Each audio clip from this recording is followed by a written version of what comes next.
Red alert, रुपया 90 के पार, crash, अगला 91, आरबीआई का गुप्त युद्ध उजागर और ट्रेड डील का असर।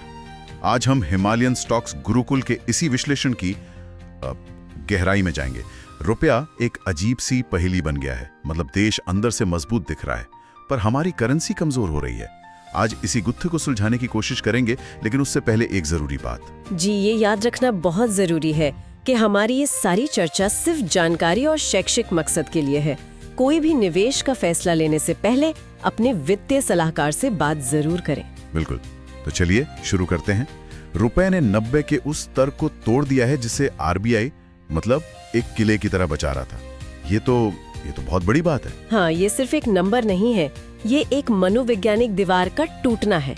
और स्रोत के मुताबिक इसकी सबसे बड़ी वजह है भारत और अमेरिका के बीच व्यापार समझौते का अटक जाना। अच्छा, तो ये एक ट्रेड डील इतनी अहम कैसे हो गई? देखिए, बात यही दिलचस्प होती है।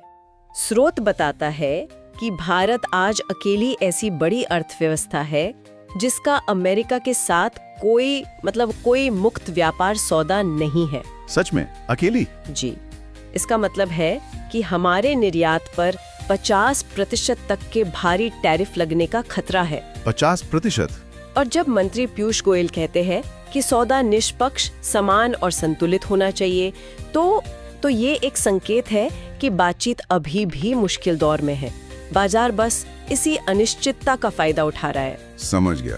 तो ट्रेड डील वो पहली चिंगारी है, लेकिन इतनी बड़ी आग सिर्फ एक चिंगारी से तो नहीं लगती।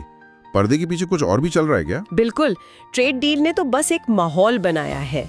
अब एक, आप कह सकती हैं, दुष्चक्र शुरू हो गया है। विदेशी पोर्टफोलियो निवेशक मतलब एफपीआईज वो घबराकर अपना पैसा निकाल रहे हैं, और आयातक वो डर के मारे डॉलर खरीद कर जमा कर रहे हैं। और इस घबराहट के बीच सट्टेबाज भी कूद पड़े हैं। साफ है, ये करेंसी वॉर और तेज हो रही है। आरबीआई वो कहाँ है? वो कुछ कर क्यों नहीं रहा? यहीं पर स्रोत एक गुप्त युद्ध की बात करता है। ऊपर से तो लग रहा है कि आरबीआई ज्यादा कुछ नहीं कर रहा, शायद अपनी ताकत बचा रहा है। लेकिन पर्दे के पीछे अक्टूबर में आरबीआई के पास 63.6 बिलियन डॉलर की फॉरवर्ड पोजीशन थी। Forward position? इसका क्या मतलब हुआ? इसका मतलब है कि आरबीआई भविष्य की एक तारीख पर एक तय रेट पर डॉलर खरीदने या बेचने का वादा कर रहा है। मतलब वो आज बाजार में हलचल मचाए बिना भविष्य के लिए रुपए को संभालने का संकेत दे रहे हैं। ये शतरंज की बिसात जैसी है। ये दिखाता है कि आरबीआई लड़ तो रहा है, लेकिन अपने तरीके से।